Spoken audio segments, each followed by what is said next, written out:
Vladimir Poutine est donc arrivé à Pyongyang. Deuxième visite en 24 ans pour le président russe dans ce pays, la Corée du Nord, l'un des plus fermés au monde, devenu un allié, et pas seulement dans les mots.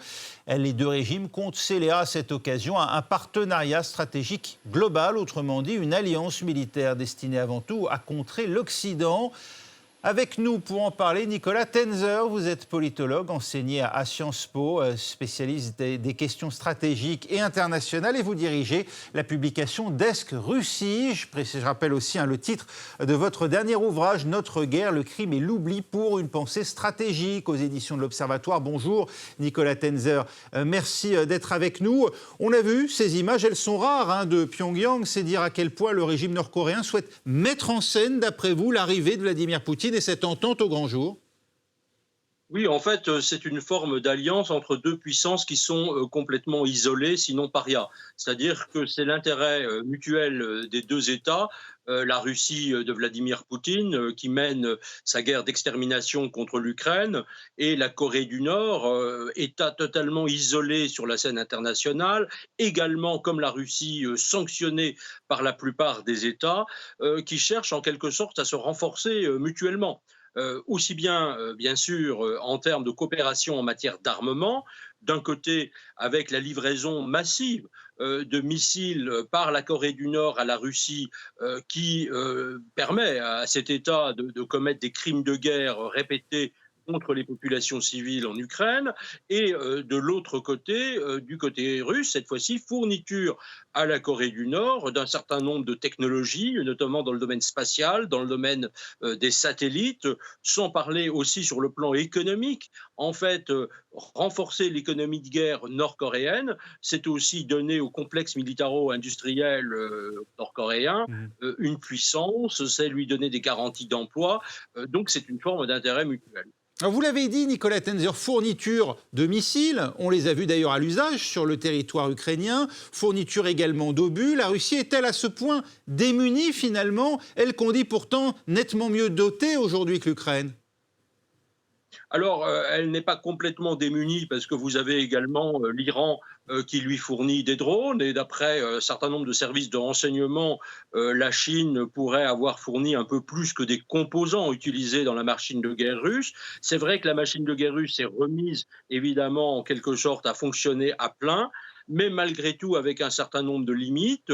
Les sanctions, malgré tout, finissent par payer, et donc cette économie de guerre russe n'est pas complètement non plus en bonne santé. On sait également que notamment les Américains ont pris de nouvelles mesures pour éviter le contournement des sanctions par un certain nombre d'États qui fournissent des composants à la Russie. Et surtout, il faut voir qu'en termes de masse, la Corée du Nord dispose vraiment d'une économie de guerre incroyablement forte. Alors ça ne veut pas dire qu'elle soit technologiquement très avancée, mais avec des productions massives d'obus, des stocks d'obus, des stocks de missiles, et également des stocks de chars. Certains imaginent qu'une série de vieux chars nord-coréens pourrait être également utilisé par la Russie contre la population et contre l'armée ukrainienne. N'y avait-il pas un risque de la part de l'adversaire historique de la Corée du Nord et voisin, la Corée du Sud, à s'engager comme elle l'a fait aux côtés de l'Ukraine? N'était-ce pas prendre le risque précisément d'une alliance entre ces deux parias, dont l'un, vous venez de le dire, avec une économie totalement militarisée? Mais en fait, cette alliance et les contacts entre les deux puissances datent d'avant, d'abord la guerre russe contre l'Ukraine, et d'avant la fourniture d'un certain nombre d'armes par la Corée du Sud. Ensuite, on peut dire que si tous les États raisonnaient de la sorte et achetaient les menaces, qu'elles proviennent de Pyongyang ou de Moscou, on pourrait penser que les Ukrainiens seraient bien démunis et ne parviendraient pas à faire face à cette guerre. Je pense que la Corée du Sud, au contraire, comme d'ailleurs le Japon, comme les puissances occidentales, ont parfaitement compris qu'il était de l'intérêt de tout le monde, et pas seulement de l'Europe et pas seulement des États-Unis, d'aider l'Ukraine à gagner cette guerre. Parce que les conséquences d'une victoire de la Russie ou d'une semi-défaite de l'Ukraine, ou même d'ailleurs de la Russie, ça voudrait dire une Corée du Nord encore renforcée, une Chine beaucoup plus révisionniste dans ses actions, et donc une extension en quelque sorte des menaces.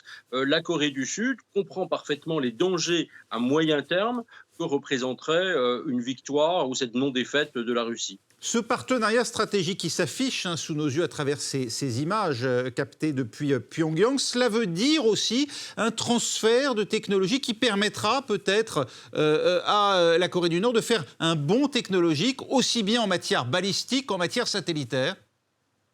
Oui, absolument. En matière satellitaire, il y a déjà eu, semble-t-il, des coopérations. Elles vont se renforcer.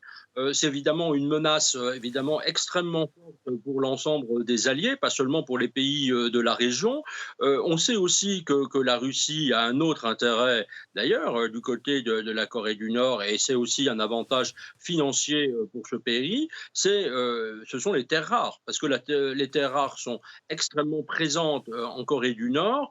Ça représente aussi un avantage technologique assez important dont ce pays, évidemment, coupé du reste du monde sur le plan économique, peut bénéficier. Et la Russie peut aussi aider et bénéficier de son côté de l'exploitation de ces terres rares extrêmement recherchées. En mars, la Russie a opposé son veto au contrôle par le Conseil de sécurité des sanctions et de l'application par la Corée du Nord de limites à son programme balistique notamment. Est-ce qu'il y a une part d'irresponsabilité de la part de la Russie aujourd'hui à prendre à ce point le parti d'un régime dont on ne connaît pas les limites finalement ? Je pense que les deux régimes ont une stratégie assez radicale de destruction du droit international et de l'ordre sécuritaire international. Ils sont effectivement dans une forme d'extrémisme, de jusqu'au-boutisme. On le voit évidemment avec ce que Poutine fait en Ukraine et d'ailleurs ailleurs dans le monde, aussi en Afrique, toujours en Syrie, il faut le rappeler, au Bélarus, en Géorgie, qui devient de plus en plus un État captif pour la Russie. Et donc à partir du moment où Poutine a trouvé un allié en Kim Jong-un pour participer à cette destruction globale de l'ordre international, je pense qu'effectivement, il a toutes les raisons dans sa logique à lui de s'en saisir. Mais ça veut dire évidemment une aggravation évidemment de l'insécurité. Mais je pense que Poutine est fondamentalement, comme Kim Jong-un, dans une sorte de stratégie du non-futur. C'est-à-dire que c'est l'avenir lui-même des relations internationales, de ce qu'on appelle parfois, même s'il est mal en point, l'ordre international, qu'il veut absolument remettre en cause. Il n'est pas du tout dans une stratégie de construction et d'équilibre, mais bien dans cette stratégie de destruction. Est-ce qu'il n'y a pas là de quoi inquiéter l'allié commun de la Russie et de la Corée du Nord, la Chine, qu'on sait attacher précisément à la stabilité internationale ? Oui, et je pense que d'ailleurs, il y a dans la stratégie de Kim Jong-un actuellement une volonté de diversifier en quelque sorte ses alliances. Il y a un traité qui lie la Corée du Nord et la Chine, qui date d'après la guerre de Corée, donc au début des années 50. Ce traité fait que pour l'instant, la Corée du Nord est complètement protégée pour la Chine. Il y a une sorte d'accord de défense mutuelle. En revanche, la Chine considère son voisin comme un potentiel risque, pas seulement pour elle, bien sûr, mais malgré tout pour sa propre crédibilité. On s'aperçoit qu'elle n'a plus une maîtrise totale, elle a une maîtrise partielle quand même, des agissements de son voisin.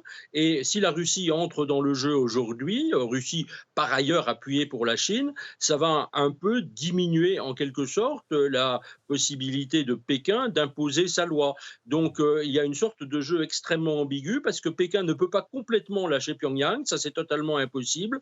En même temps, elle est aussi dans son soutien de la Russie parce que plus la Russie affaiblit aussi les Occidentaux et les pays de la région, Japon, Corée du Sud, Australie, sans même parler de Taïwan, bien sûr, la Chine en ressort gagnante. Donc, c'est une sorte de voie étroite. Maintenant, ce que l'on sait, c'est que la Chine a considéré que l'usage d'armes tactiques ne peut pas être un premier usage, c'est-à-dire pas uniquement un usage, je dirais, spontané, mais uniquement en réponse, alors que l'on sait que aussi bien la Russie que la Corée du Nord ne sont pas du tout dans cette doctrine-là. Ils considèrent l'une et l'autre qu'il peut y avoir un premier usage, ce qui ne veut pas du tout dire qu'ils mettront leurs menaces à exécution. Merci Nicolas Tenzer d'avoir répondu à nos questions sur France 24.